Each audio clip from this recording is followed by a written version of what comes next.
Good evening, everybody, and welcome to the IVCC Theatre Department's Living Room Stage and Gallery. This is our 5th edition of it.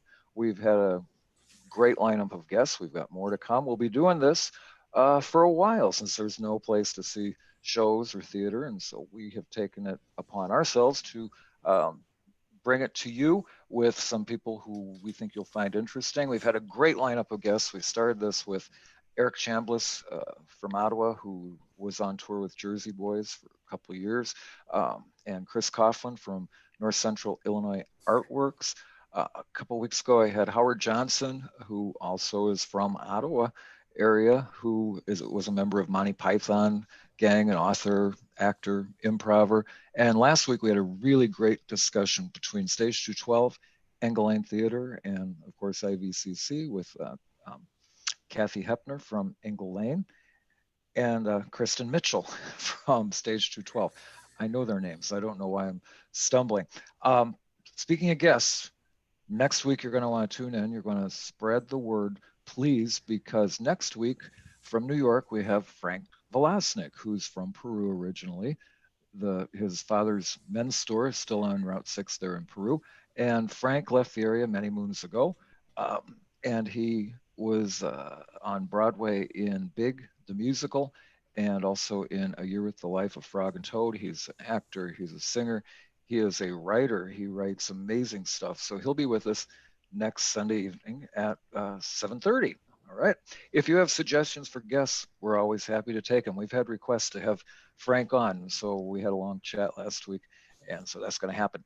All right. In the booth tonight, as always, somebody's got to run the show. So from his booth in Princeton, it's Chad Brokaw, our tech director tonight. Chad, you want to say hi? Hello, everyone. There he is. How are you doing tonight, Chad? Pretty good. Good, good. All right. Speaking of guests, we're going to get to our next one right now. The IVCC Theatre Department has a very interesting past. I've been there for 15 years, so I can piece together most of what we've done through that because things are better documented. Our next guest tonight is somebody that I've known most of my adult life. And she lives actually a block away now. That wasn't always the case, but she is our unofficial, official theater historian for the IVCC Theatre Department. So without any further ado, please welcome Alyce Scott to our living room stage. Hi, Alyce. Hi, Don. Hi, everybody. How you doing? I'm doing well tonight. How are you? I'm great. I took advantage of the weather today. Yeah. Lots of yard work. If you're watching us live, great. Make sure you participate and join the conversation. If you're watching this like on Tuesday when it's pouring rain, these are recorded on Sunday night at 7:30. So as of Sunday night, it's a great day. It was a beautiful day today too. Yeah, I liked it. Well, Alyce, our history first. We met in 1973. Yes. Yes, 1973 at a show, doing a show. The Crucible. The Crucible at Illinois Valley Community College. Before that theater was even thought of many, many moons ago. And yes, we were at the Valley Theater in Spring Valley. Yeah, I think we might have been the last actual thing that happened there before they turned it. I think so, because it was a fire trap, frankly. It was a rat trap, a fire trap, you name it. It's now an apartment building. But all I remember is, I don't remember much of the show, of course, or anything, but I remember it being so cold backstage and on stage. Yes. Yeah. Yes, it was drafty building. Yeah. After that, we moved to the campus, but we'll talk about that in a little bit here. Anyway, Alyce, tell us what you did in Springfield for all those years. Oh, well, I worked for the Illinois State Library, and my last job there was the coordinator of the digital imaging program. And I was one of the co-creators of the Illinois Digital Archives, which is a digital archive of materials from libraries and cultural institutions all over the state of Illinois. So that was a kind of a big job. And now I teach full-time for San Jose State University in California for the Graduate School of Library and Information Science, training future librarians, unbelievably. But without you, many of our stuff, our things would be lost by the wayside, because Alyce is amazing at what she does. You sink your teeth into a project, and it's amazing because you also catalog stuff over at the Hegler Karras Mansion, right?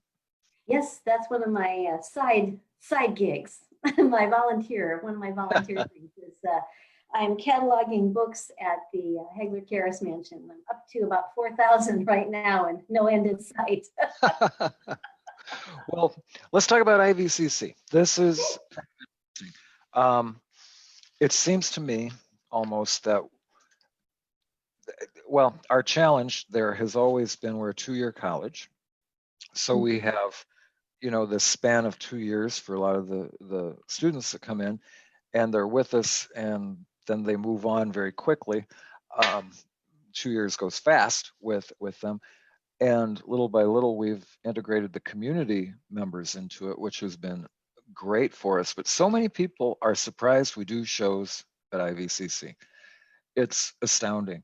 And we got our biggest profile boost last year with Mamma Mia and Elf the musical, record sales on both of them. And everybody has a version of when they think theater started at IVCC. Am I right, Alyce? Yes, everybody does. And Yes.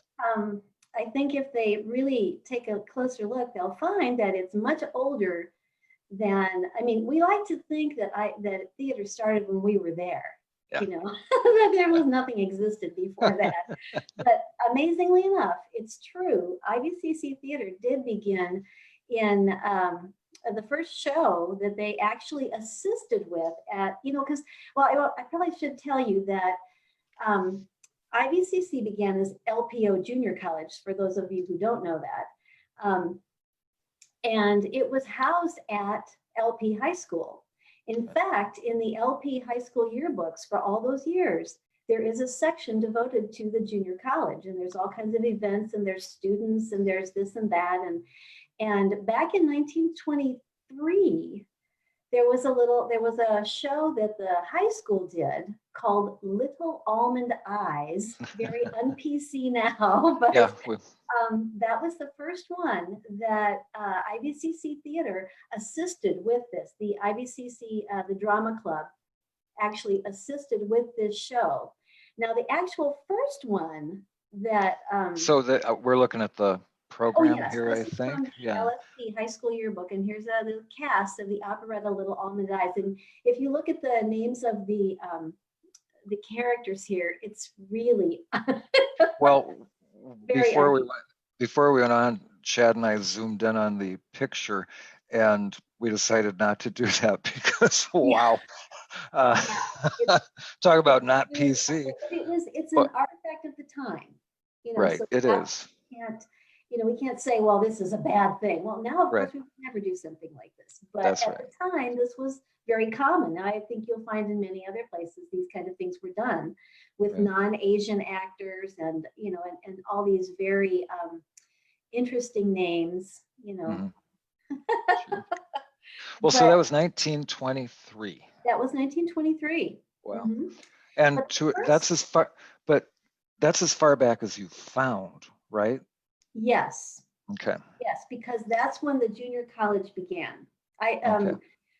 LaSalle Peru High School, the high school was, I think, they were, let's see, 1890 something, or, it's when they actually began. But the junior college didn't come along right at the very beginning of that. So, that's why they're a little late to the party there. Well, so then we're old at the Yes, very old. And really it's exciting because we are coming up to, in a few years, we will be at 100 years of theatrical productions. Yeah. Between LPO and IVCC. Right. With very few lapses in between them, it looks like. Exactly. I think the only lapse that I found was in the 1940s during the war. And I think that was, understandable. That's but very I really, I was looking at the yearbooks for those years, and there's really no activity in the 1940s for some reason. Right. Well, it's like the Macy's parade during the war years. They didn't do so it's not surprising that something like that might have happened to the stages of local theaters. And high schools even for that. Yeah. All right. So you've been finding stuff in the files and wherever you can grab it. The library. Yes, I've IVCC. I've been to the library and I've been to the vertical file at the library, and that's what started me on this quest. I think really was because I didn't find a lot of material there. It was Right. like it wasn't being. Nobody was submitting it. Nobody was capturing and submitting things. Like programs and posters and things like that. And I knew that these things existed. And so I started looking around and found a lot of things in the theater. Just, a pile here, a pile there, and Yeah. started to organize that stuff. And yeah, it's been I've been on Facebook capturing that stuff. And I know, maybe it's not necessary, but you know what? Facebook is a commercial thing and it could go away. There were a number of years ago, I don't know if anybody remembers this, but there was a site called GeoCities where people would build their websites.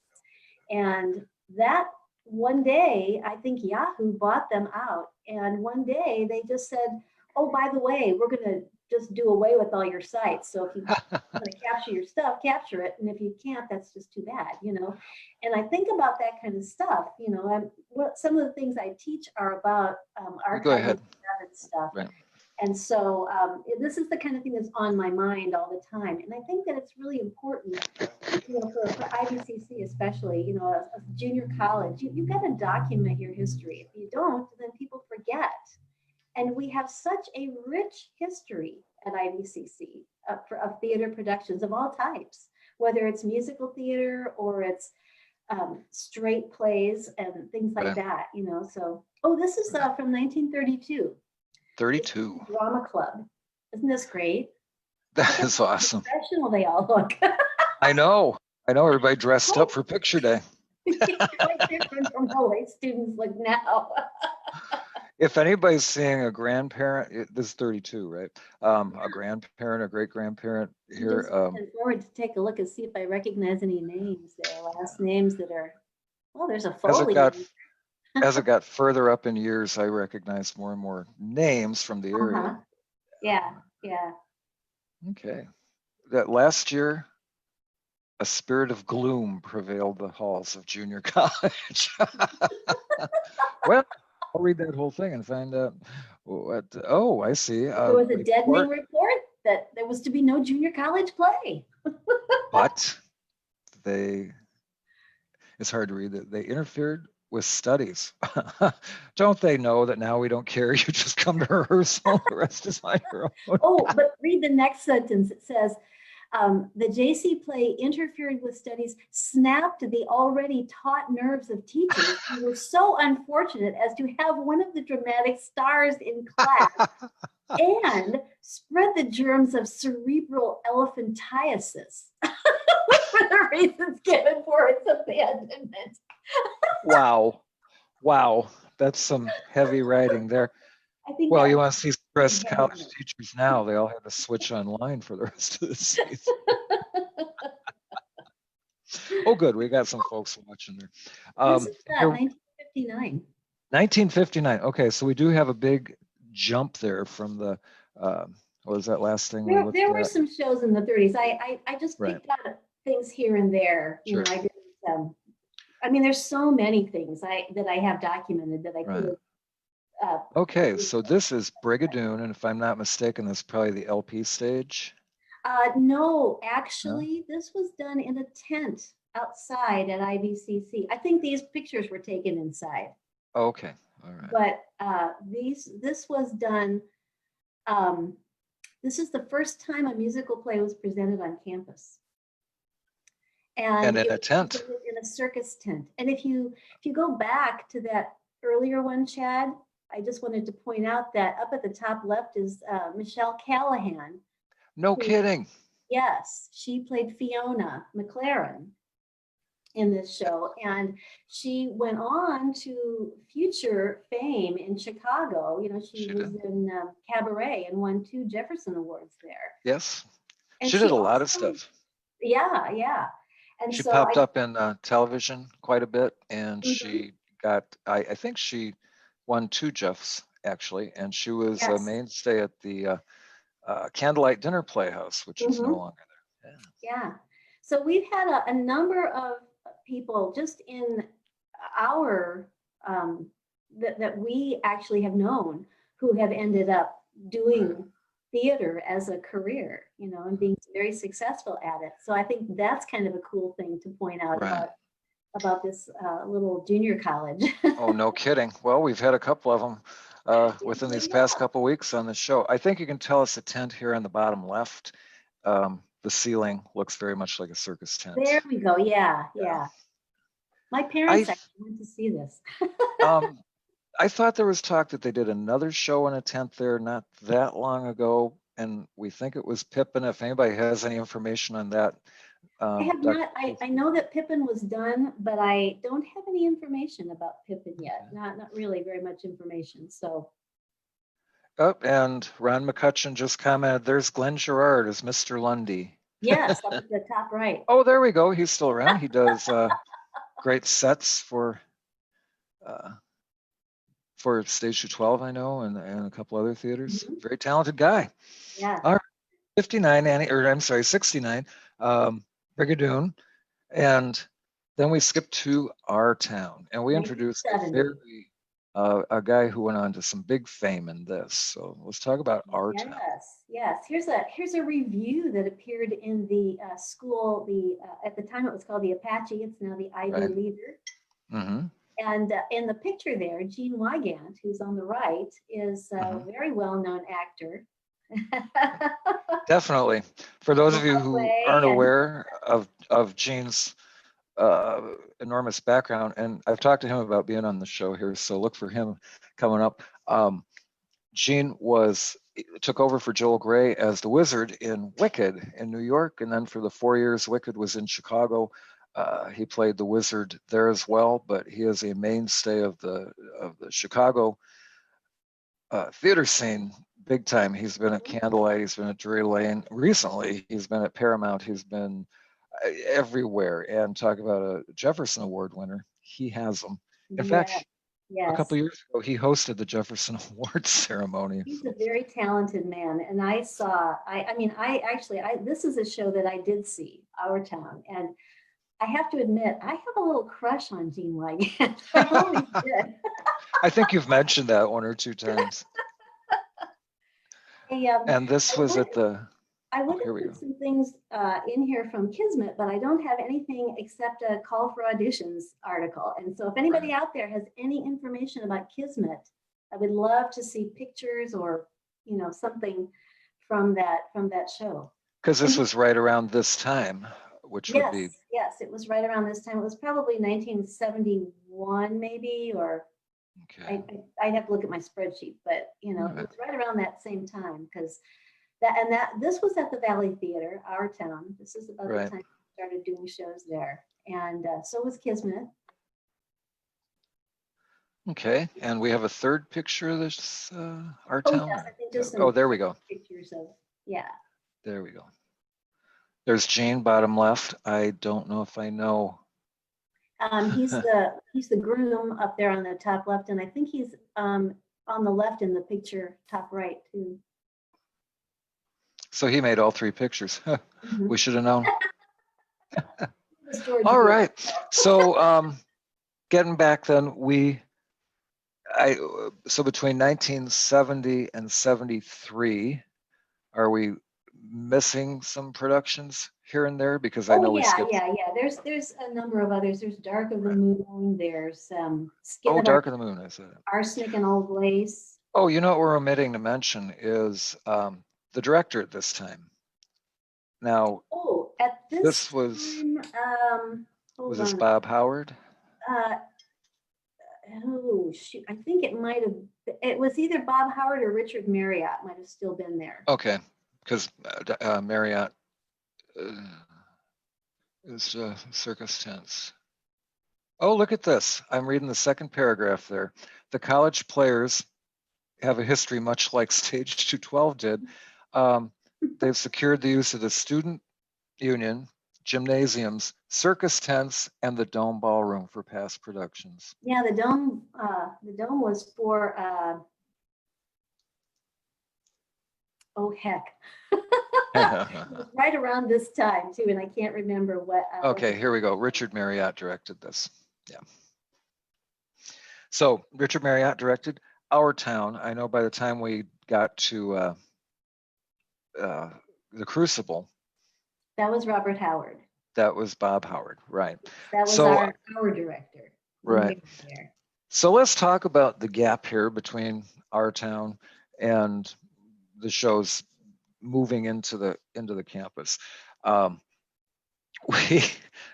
as we mentioned, Alyce and I were in a show at the Valley Theater, and I'm pretty sure that's the last like stage production that they had there. It might have been. I think The Crucible might have been the last one. Right. That was Because we can talk intelligently about this transition, because then the new campus was built. When we went to school, it was all in the old campus, they call it now. We called it the Quonset huts, way over to the east there, and north and east of the campus where the tennis courts used It's to a be. long, cold walk in the winter. Oh my gosh, yes, because they had built like the first, 3 buildings of the new campus?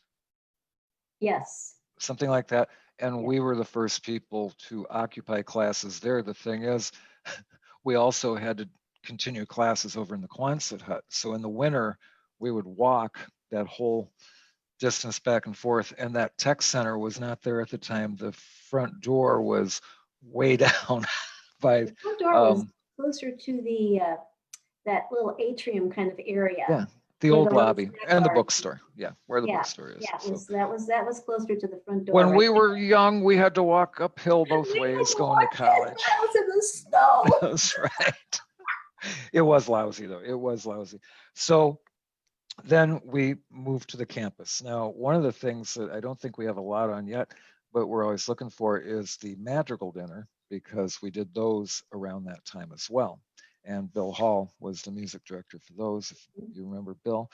And now the last thing that I believe it's now the new Student Life Center on campus at IVCC, which is a big, beautiful space, just shortly off of that lobby we just talked about. But before that, it was where they had put the counselor's offices and all kinds of things. But when we were there, they were called the LRC, the Learning Resource Center. Mm-hmm. And there were no computers. And it was basically sofas and chairs. So we learned and resourced there. But it was a huge open space with the big cathedral ceilings. And people were like, gee, let's put on a show here, I guess. And so we used that staircase that goes up and down, the split level staircase, as a stage area, built a stage up. And that's where we did our shows for a long time. A number of shows were done there. Yeah. Many. And again, this is all before the new theater was built. Well, new to me 15 years ago, but it's been there for quite a while. All right, so while we were in these LRC area there, that takes us to 1974, and you might recognize a couple people in this next picture. This was Dracula Baby at IVCC, done in the LRC. This is a wonderful shot. That is Howard Johnson, who that's my favorite picture of Howard ever. Yeah, he was on the show a couple weeks ago to tell us all about Monty Python and things like that. But he was a great Dracula. He didn't do many musicals, but this was a spoof. Interestingly enough, when I started at IVCC, we brought back Dracula Baby and did it on the big giant stage. And it was a wonderful production. I remember seeing that. It was pretty good. And I remember wanting to say so many times when people are like, oh, the dressing room's so small, going, do you want to know where we prepared for Dracula Baby? I bounced this off Howard the other day, I think it was. I have very few memories of shows like this. I mean, glimpses, little things here and there, but I will never forget when one of the cast members streaked it was the 70s. It was the 70s, and it was very popular. That was, in fact, I don't know if you saw my note when you were talking to Howard and this came up, but I was standing on stage when that happened, and it was Mark Ramza from Streeter. and he fell flat on his face. That's Bam, right. right in front of me. Full moon the audience. Oh my gosh. Oh, Yeah. it was all I could do to keep my face kind of straight. I was just, and then Well, I pretty soon remember my face is falling out, so you can't I help was it. waiting in that lower hallway where you could see up, but the crowd, you couldn't really see exact. And we heard this reaction from the crowd all the way from the front to the beginning. And then a naked man ran past us and we're like, uh-oh, but crowd loved it. They went Well, he had wild. that mask on, so you couldn't really tell. I mean, it was like a Right. full head thing. Yeah, that he we weren't was sure who it was. That's right. Okay, so Dracula Baby, while we were in the, excuse me, in the LRC there on Probably campus. somebody's grandfather now. Yeah, probably. That's scary. For All outing him. right. While we were in the LRC there, and this was Bob Howard, the director again, we all, IVCC in 1975 did Tea and Sympathy. So I think we got a picture of that. There it is. Oh no, Or this no, is I'm sorry. I skipped one. You were that right. last one was the Right one here. with that's me there with long hair. Yes, on the top left, With, and Howard over on the right. Yeah. Mr. doing our little, we had 2 one-acts that year. And did. but I wanted to point out the person in the lower picture there playing Creon of Thebes is Tom Zanarini of Peru, and he went on to a long career in acting as well. He was with the Steppenwolf Theater in Chicago. I remember that. Now, I don't, I think the thinking here was, if I recall, because you were in this, which looked like a very fun Greek comedy, and I was in the Greek tragedy, Antigone. And I want to say your show kicked off the evening, and then we went on with Antigone, because that is not too bad. They should have done it the other way around. I know. Antigone was a drag, but very important to do so that we had the exposure to Greek theater. Yes, absolutely. Okay, so Bob Howard must have left around 70. I think he retired, yes. After this. We were just too much. Yeah. But we continued doing shows in the Learning Resource Center. Right.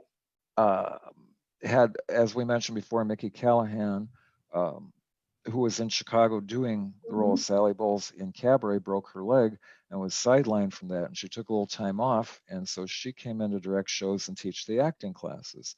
She was also getting her master's degree at Northern at that time, too. Right. That's right. I forgot about that. So in 1975 was a production of Tea and Sympathy. There it is. And that young man up there on the right in the top picture is Steve Kinsella, who also went on to a long career in theatrical production. So we talk frequently. He's in Arizona. He has a youth theater. They do major scale musicals all the time, and he just does an entire season of them. Pretty fascinating stuff. Every so often he'll drop me a line and say, "Hey, how did Disaster play for you?" I'm thinking of that one. I'm like, "Well, how's your set crew?" But no, he's great. And down below that picture is Bob Duncan, who won second from the left, and he went to New York and danced in several shows on Broadway. New York City Ballet, I think. And New York City Ballet. Yeah. Very talented people around there. Also, up in the top picture there, Kathy Von Ruden went on to a long career in acting as well. So there's been so many people that have had good careers in acting and theater in general, from IVCC. It's the most amazing thing. People say you can't have a career in something like that, but you really can. Proved otherwise. Howard just commented here that Mickey also directed us in Cactus Flower, which I remember. Oh, yes. I was in that one, as I recall. I forgot about that. Yeah. I have that on my spreadsheet. I was but I don't have any pictures from that, so I didn't send anything for that. I'm looking here at comments. Let's see. Oh, I remember that show. I can't remember what we were talking about, but that's Jim Eby. We remember him. He was. Jim was in Dracula Baby. He was Dr. Van Helsing. Hey, Steve Kinsella's watching. I'm sorry, Steve's in California. Woohoo! Hi, Steve. Hi, Steve. Everybody say hi to Steve. And Howard, I don't know if Steve remembers that we were in company together at Stage 212 in about 1976. all right, now Howard just said Tracy and Linda Wagner too. Was that Oh, in yes. Tracy Callahan, Michelle's sister, and Linda Wagner were both in Cactus Dracula Flower? Baby. And I know Tracy, I think, or were they both in Cactus Flower too? I don't remember. I don't know. These are a little delayed from the time we actually go. So if you, Howard, if you can clear that up, we'd appreciate it a lot. Yes. I remember this show. I was not part of it, but I was in Cactus Flower with Mickey, and we were still in the LRC. And the nice thing about this was, I believe this was put against one wall instead of the stairs, and I know Cactus Flower was against the other wall, so we could be flexible with seating. Alrighty, and then in 1980, where does that take us? That takes us to Under Milkwood. This is the first play that was performed in the new Cultural Center Theater. Ta-da! The first one there, and this one was not the first production directed by Giacomo Leone, but it was directed by him, who was the next director in the line of people who did this work. Right. I'm trying to read and listen here at the same time. It says members of the cast: Greg Hallbleib, we know him; Chris Kuhn, Dixie LeDuc, Carol Mercer, she's worked for us; Rich West, Kim Shaw, Stuart Panay, Sarah McMurray, Carrie Baracani, we know Carrie; Dom Abney, and Scott Duguid; Sally Biting, Jim Torreson, and Amy Lees. Oh, Sarah McMurray. I think, wasn't she in something with us? Sarah McMurray. Again. Oh, and Natalie Justice and Diane Olson. My picture was covering it there. Wow, look at the price we charged. Tickets are available for $2.50 for adults and $2 for seniors. Shortchanging yourself. We were. Well, I wasn't here then, but It's all right. So this was 1980. This was, and Giacomo. Yeah. And Giacomo was there for, do we know how many years? Or through when? Because after Giacomo was. When did Dr. Keister begin? 20 years ago, I think. So David, if you're watching, he's in the would have den. been there probably for about 20 years, maybe a little more, because he started before 1980. Okay. So, yeah. All right. We're going to do a little time jump here because we're missing the 80s there. Except for I don't have very good documentation of the 80s and the Giacomo Leone years. So this is a shout out to Maggie Fitzsimmons Frost out there. We need to get together and talk about this because I know you have information that I need to capture. Howard said in Cactus Flower, we had to move a full-size stove and refrigerator each scene change in Cactus Flower. I might remember that. Wow, you know, that makes me feel so much better about all the work we had to do in ELF. I'm telling well, you. this will make you even feel better because Steve Kinsella said, Alyce, you were great in company. Oh, thank you, Steve. It was one of my favorite roles. Nobody has a nervous breakdown like we you. didn't want to get married. Okay. I was here during this time. All right. And David was the director. And I included this one because if you'll notice in that picture, there is a very young little guy called Reed Thomason.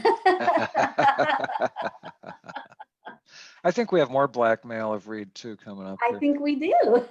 Well, Reed played the son. Now this was a very unique show. Norm found this one. The author is in Chicago, and they were known for the Christmas Schooner, she and her partner.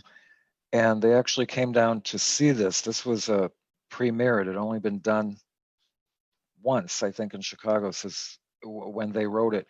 And this was the historical musical recreation of the biopic, I guess, of Cesar Chavez and the grape strike and all this. And I read it so many times thinking, how do I choreograph this? But it actually wound up being a terrific show. And Reed was Reed was a kid in there. Is that him with his head thrown back? I think it is. The little guy Yeah. that's right behind, there's the guy in front with the white shirt, and then there's the little guy right behind him there in the black shirt. That's Reed. And Jake is recognizing it. Jake Kelsey said, "Oh, geez, my sideburns. I'm blind as a bat, but I'll take your word for it."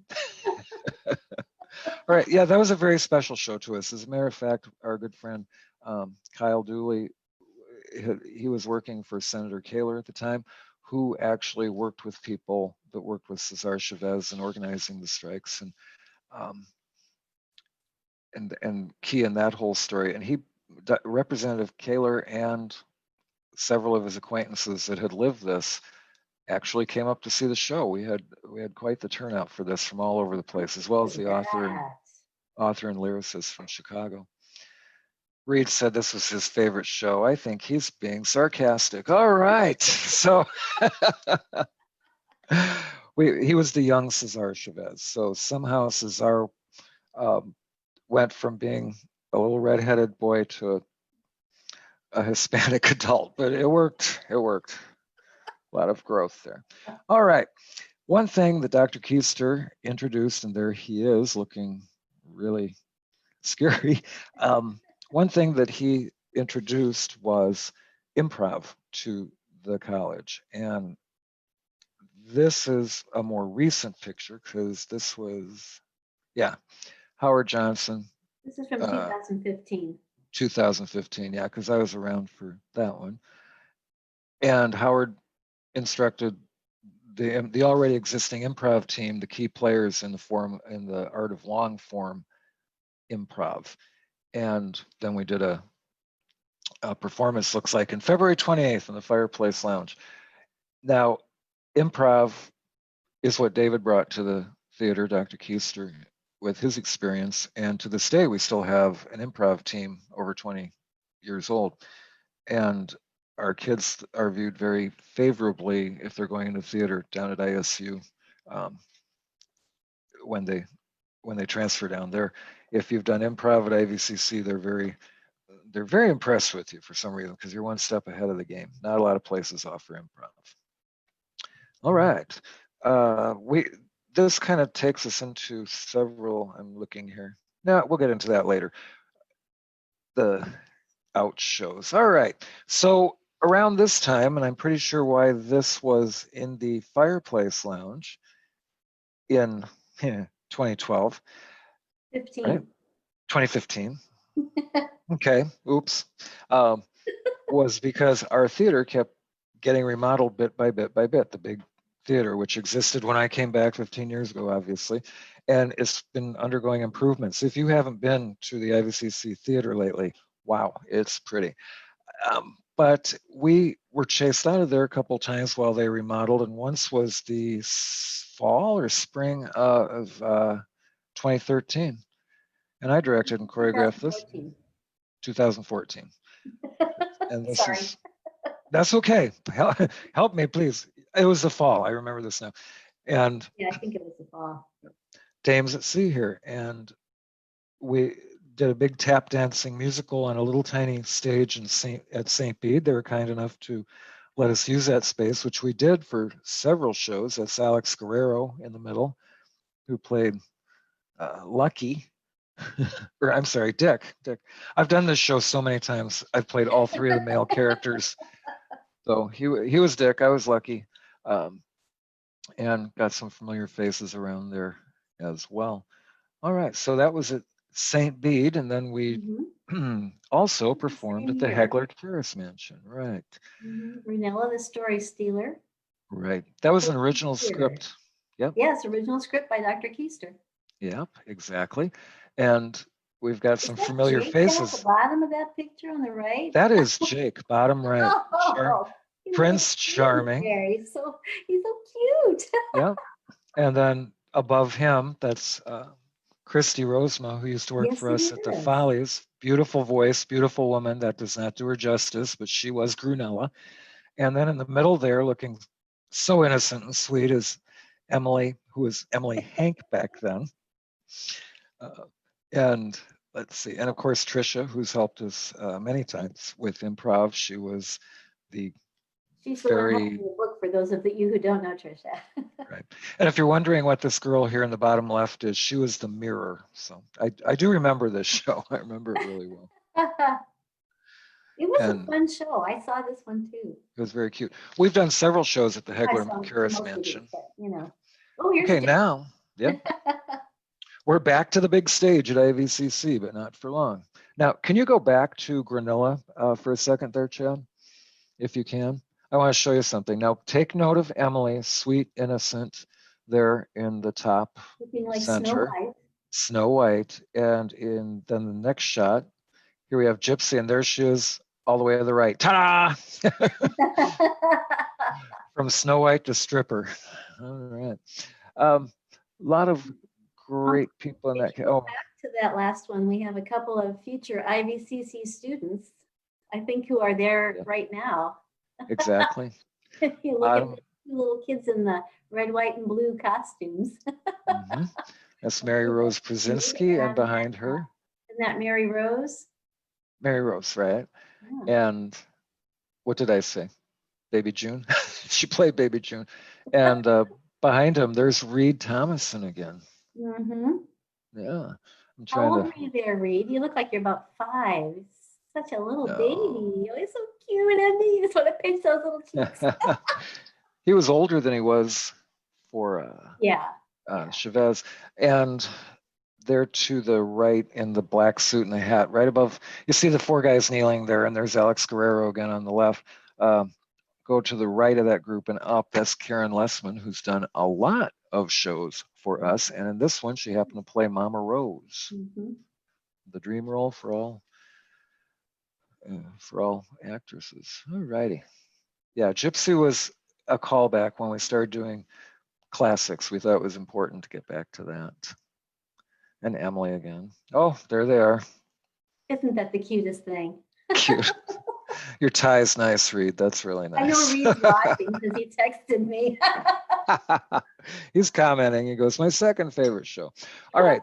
Very interesting time in our history here. This was 2015. This is the Alyce, restoration. I'll set it up and you can finish. The city of Ladd had an oleo curtain. And if you don't know what an oleo curtain is, it was a backdrop used for opera houses and theaters, usually a painted pastoral scene in the middle. Well, actually, there it is. And with ads, local ads all around the outside. So in this year, we got funded through the IVCC Theatre Department and donations to bring in, now if we can go back one, these folks from the East Coast who specialized in this. And Alyce, you were key on this. I'll let you take it from here. Well, what they did was, a lot of us volunteered to help with this too, was cleaning and then actually doing some repainting of the places where it needed to be touched up on the oleo. Here's a great picture that shows you how she was matching colors so that where she needed to fill in there. These 2 women who did this were true artists, just amazing work. And it was so inspirational to be part of this. I'm so happy that I volunteered to go out and work on this. It was a lot of, taking these eraser things and going, and then brushing it off with a little brush and, and all these, but there were enough of us and we did it. It was amazing. And a lot of people have wondered where the opera house was in Ladd that this came from. And nobody can really pinpoint it at this point. It could have been in one of 2 locations, but either way, it was upstairs somewhere. Somebody remembers it being upstairs as far as pinpointing. What I liked were the ads around because a lot of the family names still there. Yeah. For instance, right here, that's Debbie and Bernie Torrey. Hi, guys, if you're watching. When we unveiled it at a show called Play in the Palace for a Day of the Arts, but Torrey up there, we're pointing to it, Tom Torrey after the show downstairs, refreshments. So Torrey's Ice Cream Parlor, and that's, Bernie is linked to that. And if you look at these names, Tanazi and Ballerini, still in the area, and people came out and they were thrilled to see this thing. Yeah, the local community was so excited about the restoration and to come and see. We have other pictures of people posing with their families' uh, little medallion on the oleo too. It's just was a wonderful event and lots of local history, lots of reminiscing, and it was really amazing. And this is the one thing I wanted to say too about IVCC Theater that we may get into it with some other things, but there's such a great community outreach that it's not only just about doing shows, my dad's got a barn, let's put on a show. It's really about community, and I think that one of the things that I love about the IVCC Theater is that it has always been open to allowing community members to be part of the shows in some way, either acting or singing, dancing, working backstage, being on the crew, whatever. But Right. it's a wonderful, wonderful community thing. So anyway, I just wanted to say that. Well, thanks. We did cultivate that really, I want to say within the last 10, 11 years, we really started pushing I for think so community too. involvement. And we have people now that are just part of our performing and backstage family that just come back for show after show. And we're delighted to have them. And this is one of the things when I said earlier that people are surprised we do shows there. I think a lot of times the concept is it like a high school show? Is it just the parents and stuff? And I think bringing the community, which it's never been, but bringing the community people into it has opened it up even more so that people are like, oh, another great place to see a show. Mm-hmm. All Mm-hmm. right. Do we have one more of the Oleo? Or that was it, I guess, right? Yeah. It The was the close pink up. one. Yeah. Right. I have their book. I cannot remember their names. Okay, I'll speak to this one right here in the middle of that picture. That is Amber Killian, and she is one of the directors at Freedom House in Princeton, a shelter. And in October of 2015, boy, 2015 was a busy year. There was a lot going on in There 2015. was, the theater department was hopping. Um, but she came to us with this concept to put together a domestic abuse awareness production, not on our stage, but going around to different community centers where she invited in the the heads of the different departments that people who were in this situation had to go through, because she wanted to show to them how much red tape was involved with getting benefits, with getting help, with getting a home, a shelter, and things like that. So Amber really brainstormed the idea and then said, "You guys are the theater guys. You put it together." So Dr. Keister wrote a bunch of skits, and we we really went out of the box with this. We're literally making this woman jump through hoops. Each person here represented a different branch. One was like legal aid, and one was the housing authority, and things like this. And so we did this spin the wheel circus kind of discombobulating atmosphere for this to show her literally jumping through hoops. But the message was, this was just one skit, but the message was very clear how difficult it was for a woman in that situation to try to coordinate everything because she had to see so many people. So this was presented to the people that were parts of each of this department so they could comprehend in a visual way what it was like. We have a couple more.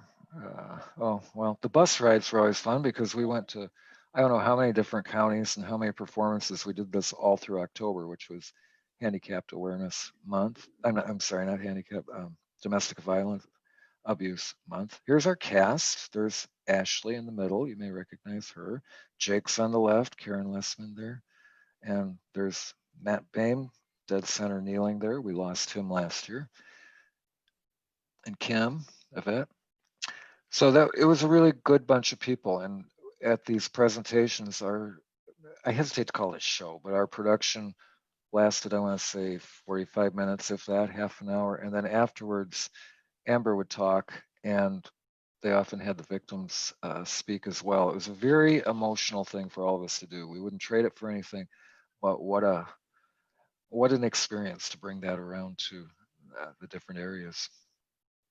Okay, we got any more of that one? Nope. Okay, jumping ahead. As Dr. David Keister there on the right, and It's Megan actually the Norland. same year too. This is 2015 again. We were busy. Ooh, busy year. And I'm just going to look at it. Was very busy because I see what's coming up here. All right. So we had the Lincoln touring exhibit in the at the college right outside the theater, and we were asked if we could put together something theatrical to celebrate that with a show as well. So David, with Megan's assistance, wrote Legacy, the love story in the shadow of Lincoln, I believe. Excuse me, was the subtitle on that. And it was performed on our big stage. Oh, what's interesting about this shot, if you look past these folks here, you see the old metal steps that went up to the stage on your right, and you see the white brick wall behind them. This is, and that horrible carpet. This is what our theater looked like until it was all remodeled. So if you've been in it lately, you know it looks nothing at all like this. Next up, we got the Legacy cast here, and I want you to see these beautiful costumes. I chose this picture instead of the color one because I just love the way it evoked the period. Very but much. There's some lovely color pictures, so you can really see these beautiful costumes. There's Jake again, sitting down here, third from the left. Next to him is Andrew Payton, who does our lights every so often. Oh, I didn't realize that was Andrew. Oh, isn't that funny? He was, let me see if I can remember who was, well, he was Buffalo Bill. Next to him, Kieran was giving a, oh, the name escapes me, the Chautauqua, the series that was so popular, where, sorry? Chautauqua. I was close. Chappaquiddick, I knew wasn't it, but Chautauqua, that was it.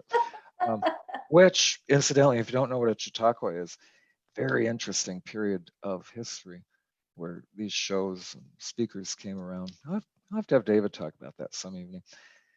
So this ran in alongside the exhibit in 2015. So 2015 was the Oleo restoration, the domestic violence, the Oleo, was that fall, summer? I don't even remember, Alice. I think it was in the fall. Fall, yeah, because these were all crowded into the fall. The domestic violence, the Oleo restoration, the show to unveil the Oleo, and then Legacy, extra show. And then 2015 is when I started breaking rules. And we did Ruthless, the musical. I'm trying to catch up on comments here. William, oh, Jake is, speaking of Legacy there, Jake said William Wallace's family commissioned the stained glass window for one of the churches just off of Washington Square in Ottawa. So Ann Dickey Wallace was part of that cast too, so it goes all the way back to that. I know, lots of history. So we jump into something that I love this show. I do too.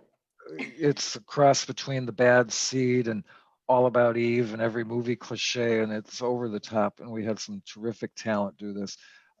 And the part of Sylvia is always played by a man, so we were lucky enough to find somebody game to do it. Greg Tullis was willing to put on a dress. There he is, center stage. It was hilarious.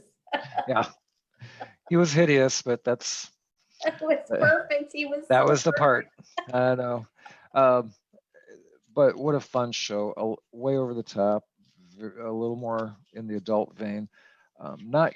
This was definitely not Little Almond Eyes from 1927. No. We broke other rules with this one. I think we have a picture of makeup. Oh no, that's the next show. So that was all in this season. On top of that, we did a holiday show. We always do a holiday show. Oh yes, I didn't put anything, there's holiday shows, there's Halloween shows, there's so many. I mean, we could be here for hours and hours. So I had to really judiciously kind of pick a few highlights. And really there's more highlights, but. Right. Because we had those two annual shows, the Halloween show and the holiday review, and so those had to be plugged in here too someplace, but every year we did those annually. All righty. So we breathed out after the holidays, and we came back in 2016. I think this was our first foray into doing some big premiere for the area. and Young Frankenstein.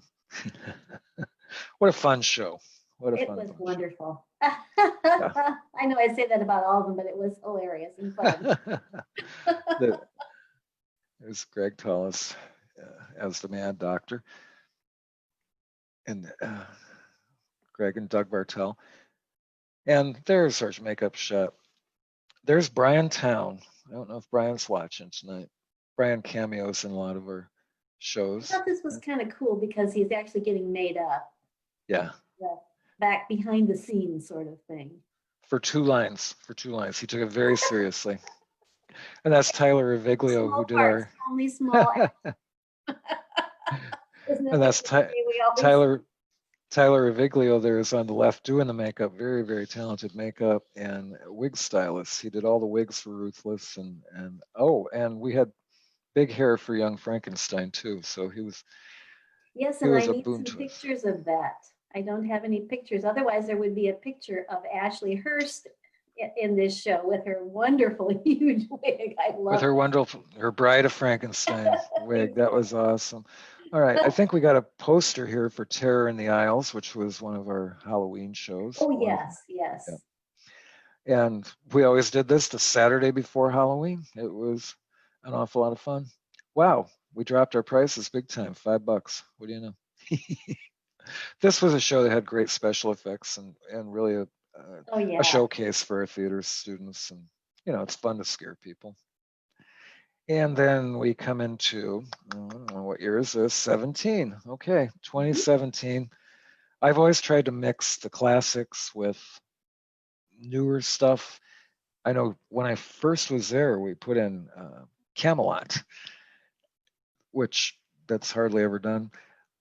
But I thought, Sweet Charity, nobody ever does it. Let's throw it out there. And we had a great cast. Oh, look at that. Okay. There's our technical director, Chad, there. Yep, there's Chad Brokaw and Ashley Hurst, Okay. Oscar and Charity. And this is the chairlift at Coney Island that they get stuck on. And Ashley is not acting there. She is truly afraid of heights, and she cried every night. Chad, you look good. All right, and there's our Fandango Ballroom ladies. Some familiar faces in there. They're supposed to look like cheap dance hall hostesses, so I think they achieved that with the cheap wigs and stuff. I should point out Tyler did not do the wigs for that show. Theater House did. Next up, that's Matt Bain, who I mentioned we lost this last year, our tech director for many, many years. I liked this picture when I saw it. I thought I needed to include it because it shows him actually putting that together. Right. This was a really colorful show for us. So it's set in the 60s, of course, and this was the Rhythm of Life scene. Yeah, that's right. And there's Noah up on top. He was Daddy. Well, I would say Daddy Warbucks, but Daddy, whatever. And there's a nice picture of Ashley and I love this Chad picture. again. It's so cute. Very cute. You both look very, very happy. All right. As opposed to the other one where Ashley was getting ready to cry. This is kind of a first for me. I only saw this on the YouTube channel. I saw a film version of this, but I thought a 1970s disco musical about movie disasters. What could go wrong? And it's even got the title Disaster. And I think we got a cast picture or something there. Yes. This show is just hard to explain. Chandelier fell and killed Karen up on top there, and there's Steve Seaborn down there. Some very familiar local faces. Far right, Kelly Johnson, who played Donna in Mamma Mia. And see me in the middle with my hands apart, the girl facing me in the black suit, that's Lindsay Wheeler, and she is currently studying theater. She was accepted into a really nice acting program in North Carolina. So, all righty. And okay, what year are we in here?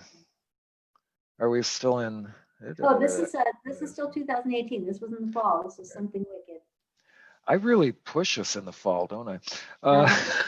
This was an added show we did.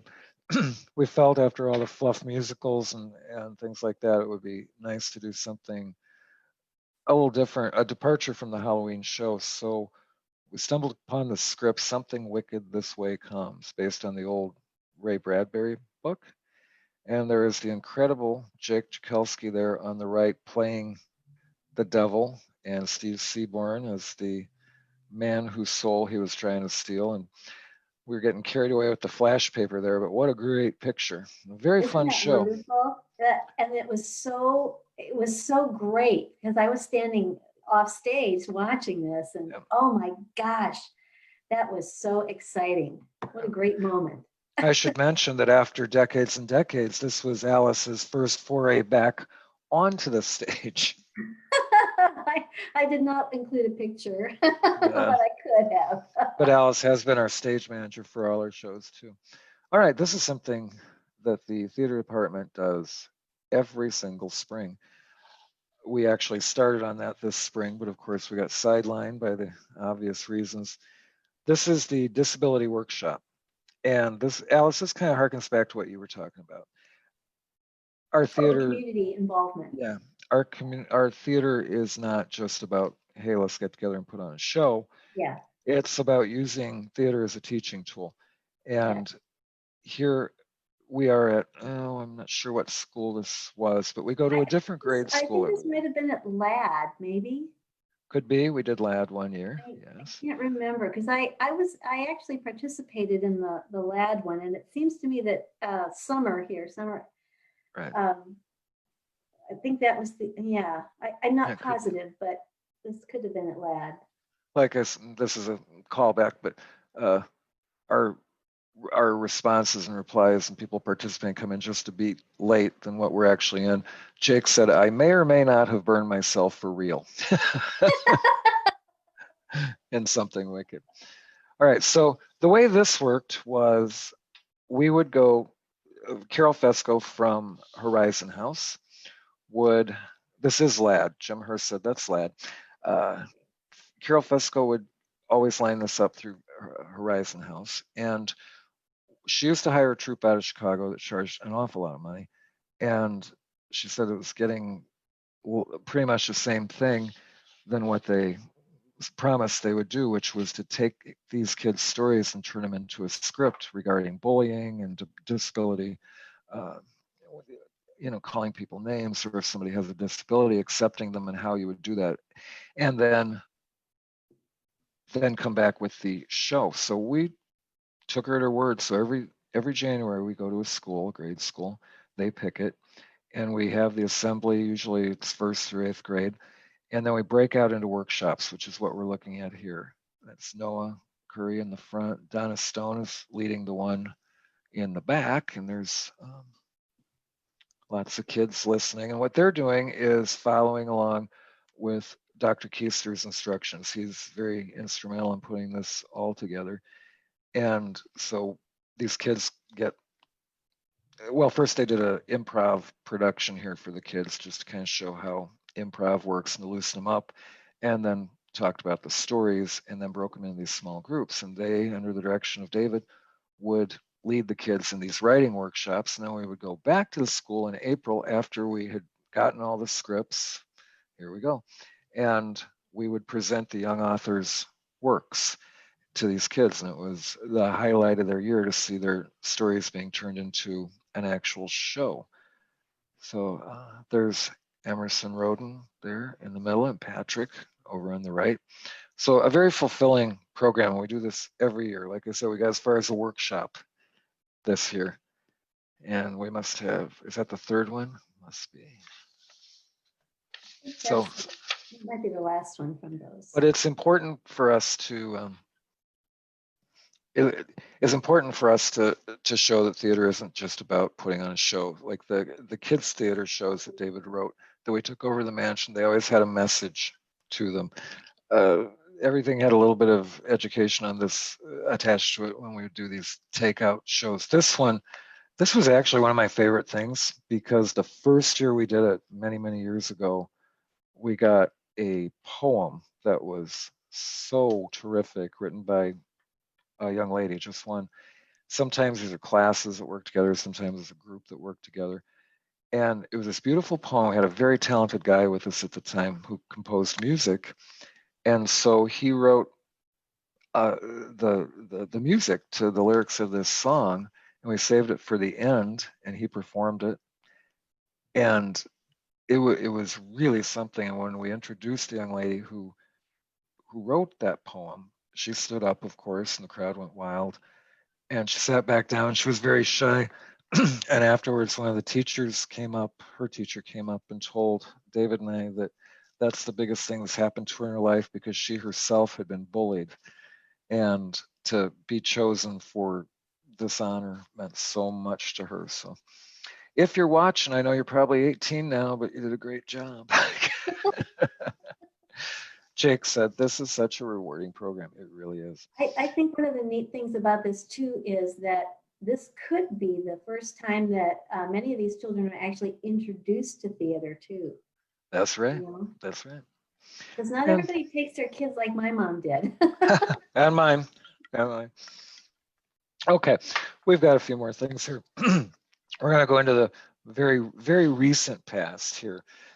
And I know a lot of our folks watching were either in this or saw it, because this thing was packed. It's hard to believe that a year ago, a little more, well, all the days are running together. Over a year ago, by a couple months, we did the area premiere of Mamma Mia. And what a show that was. We've got some pictures here. There's the cast and the gorgeous set that only shows part of it. Alyce, there's you in the middle. That's one of those beautiful sets I've ever seen. It was really pretty. If you remember Emily from Snow White to Gypsy, yeah. Now she's our blonde Sophie in this one. Here's the three dads. These guys were so delightful to work with. That's Ron McCutcheon from Princeton and Mark Nowakowski from Peru. What a pleasure this cast was to work with. And I think we got one of the, and there's a pleasure all around to work with this cast. There's Don and the Dynamos. As the harried stage manager, they were all wonderful.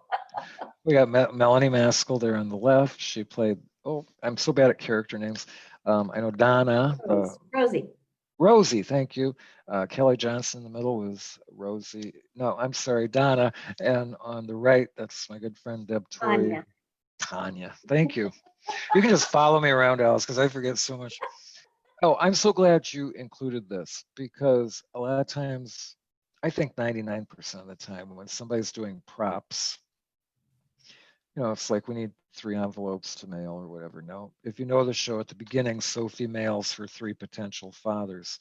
So here in Alyce's perfect writing, along with a little bit of research and painstaking detail, not only do we have the room keys with the name of the place, but the letters addressed to the audience didn't see this. Only Sophie saw.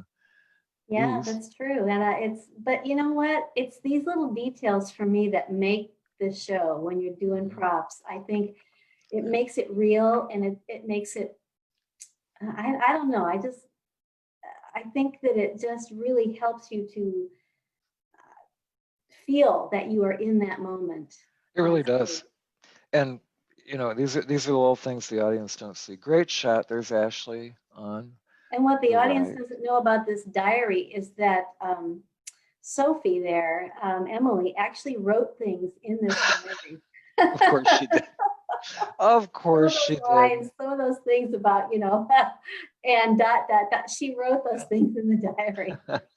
This was her first show where she came back a married lady. She's now Emily Pytel. Yes. All right. And this looks like the finale maybe or something. Yes, it was. But this is our crowd. Yep. If it brings tears to my eyes. It was so exciting.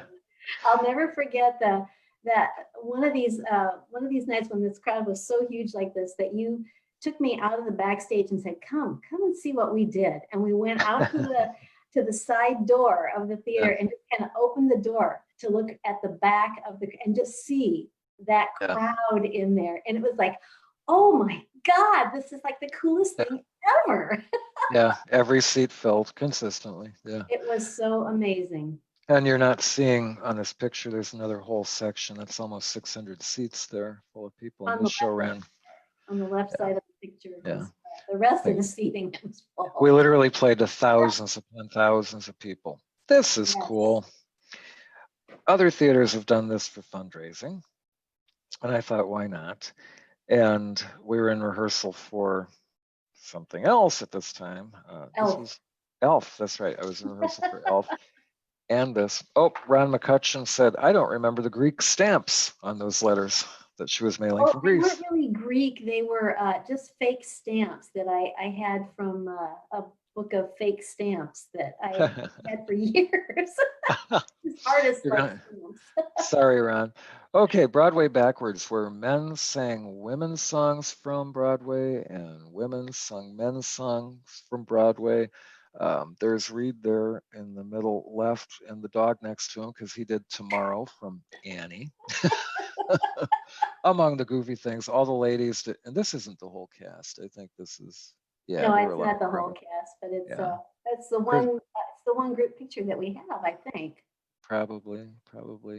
There's Jake again and Ashley in the back. Our magnificent music director. The night the News Tribune photographer was there. And not everybody was needed. And not everybody was there because Tracy's not in it, and I don't know. There's several people missing.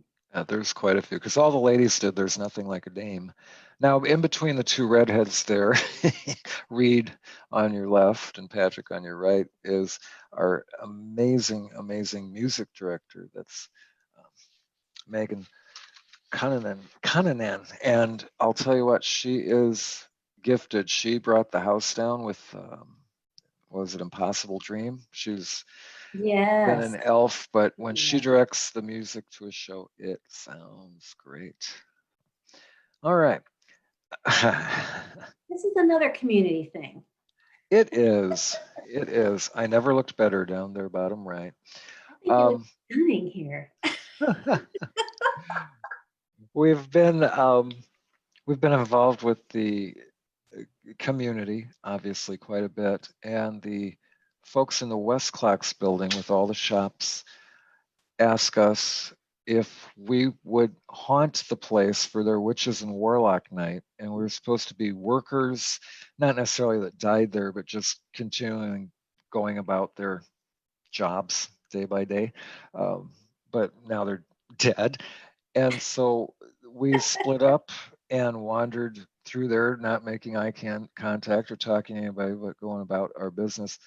It was so cold, but they had such a huge turnout. There's Karen, Ashley looks gorgeous, Reed, Dr. Keister there on the left.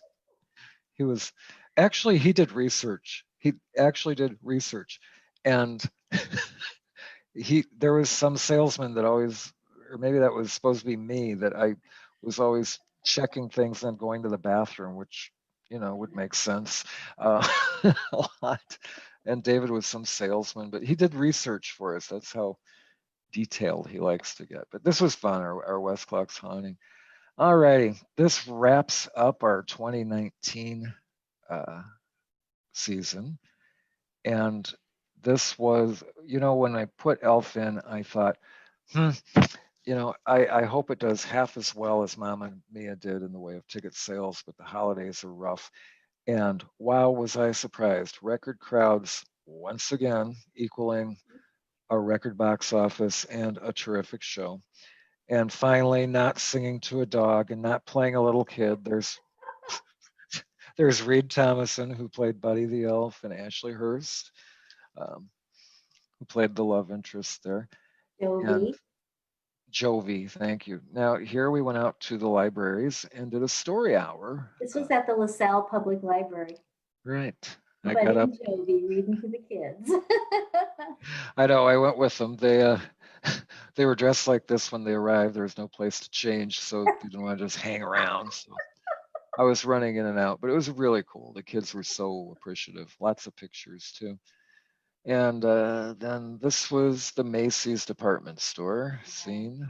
There's a whole bunch of the cast, not all of them. Big cast. It was a big cast. I'm looking. And here. again, a lovely group of people to work with, I have to say. Reed probably loves this Reed picture. Thomason kid. I know. Again, I'm kidding, Reed. I love you. And notice whenever we need an old guy, there I am. So Yep, there you are. I played his dad, and This is one of he my favorite tormented me. pictures. It's fun. He's fun to work with. He's got a lot to learn, but he's fun. All right, he's gonna roast me later. There's Reed I'm and sure.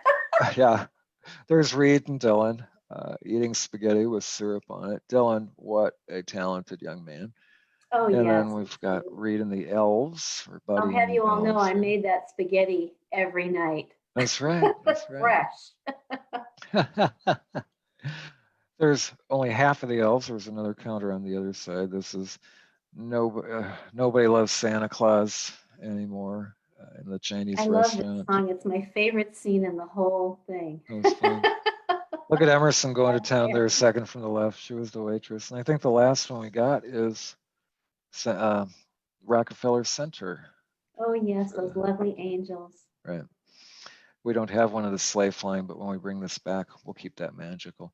So that kind of takes us through many years, from 1927 to 2019 in an hour and Wow, that's a 20 lot of minutes. stuff. I know. And we left out so much stuff too. Oh gosh, yes. There are tens of probably 100 more shows. Probably, I bet you, at least that I didn't include because there's just not enough time. We'll save that for the book. We will. The expose. Here's the thing. We are looking for folks who have been in our shows. You don't have to have been a theater major. This because we means know all of you. exactly, because we started the IVCC Theater Alumni Association at IVCC, where anybody that's been in a show, whether you're a student or a community member, whether it was a madrigal or a play or a musical, whether you were on stage, backstage, punch tickets, sold tickets, if you were involved with any of the productions whatsoever, you need to contact us right here, on this page, and please pass this along. Now, don't we have an email for them to send pictures to? And yes, I do have an email. Hold on. It's well, I tell you what, ivstagealumni@gmail.com. ivstagealumni@gmail.com. And Alyce, I'll have you post that in the comments after we sign off, okay? Okay, yeah. All right.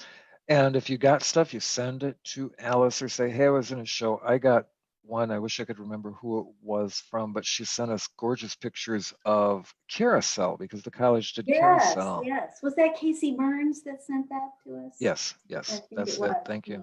Yeah.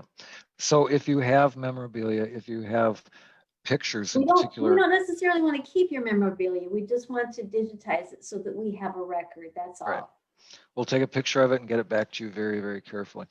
I had a blast from the past when I received something in the mail when we first started talking about this, and I got a picture in the mail, like an old the kind of pictures, the satin finish with the round corners from the 1970s. Okay, and it was someone's dad. He was a mature guy. Retired, substantially older than the rest of us, that was always in the Madrigal Singers. And he loved it. And I don't remember much about it. And then I opened this envelope and here was this picture of him in his Madrigal costume and me. Oh. And it all came back to me. I'm like, I remember him vividly. Sadly, he's passed away quite a few years ago, but so many paths crossed, so many friendships have been made. Yes, that's romances. Mm-hmm. Yeah. Divorces, probably. I don't know. I can think of a couple of divorces. See if we got any more comments here we need to address. Jake, going back to Megan, excuse me, Megan Cullinan, everybody's singing her praises here. Jake said, I have learned so much from Megan. And let's see here. Ashley is saying Elf was one of her favorite shows. And one of her favorite memories when my grandson was the baby in the finale of Elf, the one night that Lexi brought her grandson up. So wonderful. Yeah. He was just old enough. He was 6 months old, something like that. Yeah. 7. And instead of that stupid dead doll that I carried on every night, I carried on And you know, the most Addison. wonderful thing about that, Don, was that once I took him off stage, you know, because just in case anybody doesn't know, I was Mrs. Santa Claus just for that That's moment. right. That's right. That's right. And I took him off stage and we were standing there in the wings and he was rapt. He was just so quiet and looking around and just watching everything. And I'd say, look, there's your grandpa out there on stage. It was just such a wonderful moment to stand back there backstage with him too. Well, he was used to being around stage because much like our daughter, who Born grew up backstage, born in a trunk practically, she directs and choreographs as well down in Peoria. And she directed and choreographed Mamma Mia this last summer. And he was at a lot of the rehearsals and a lot of the shows. And he just bops along. So hopefully he'll be groovy. He'll be tap dancing soon. He's a year old. So. We should be wrapping up here now. Again, if you know somebody that might have done shows in any form at IVCC, if you are somebody, have pictures, programs, newspaper clippings, whatever, Alyce digitizes all of it. Anything. And we're going to, we've been moving towards a reunion of sorts. We want to put together some website stuff and things as well. So obviously, thank you, Alyce, for all of your help in digging for all this stuff. It's amazing. Hey, you're welcome. This has been a true labor of love for me. I have enjoyed every minute of it. It's just been it's been a trip down memory lane in many ways for the shows that we did and the shows that I've been to and shows that, you know, it's just been such a gift to be able to do this. So it blows my mind that theater at IVCC, we're glad to have you. And the fact that theater has been at IVCC in one form or the other since 1920s, we're coming up on a 100-year anniversary in 3 years, is absolutely almost as old as my house. Almost as old as me. How do you like that? Hey, wait a minute, we're the same age. I know. Anyway, these videos are always shareable after they've aired. So please, if you found something interesting here or know somebody who wasn't watching who would like to take a look at this, you can share this to your page. If you join IVCC Fine Arts, of course, they can, you are, obviously, if you're watching live, but if they join IVCC Fine Arts, they too can participate. Don't forget, next Sunday at 7:30, Frank Velosnik, New York actor, author, all-around good guy from Peru, Illinois, will be joining me from New York because he has no place to go in the evenings because of lockdown right now, or curfew. I talked to him on Friday and he said, no, I'm leaving town for the weekend. The curfew for somebody that gets up at 2 p.m. is too scary. But anyway, next week I'll be with him. So be ready with your answers and questions. Again, this is the IVCC stage living room. I'm sorry, the IVCC living room stage and gallery live event. We hope you join us. If you have suggestions for other guests, make sure you email me or just throw us a message here on the IVCC Fine Arts page. We thank you so much for watching and for spreading the good word about IVCC. Alyce, once again, thanks for being a wonderful guest. Oh, you're welcome. Thanks. I loved every minute of it. All right. Good night, everybody. We'll see you next time.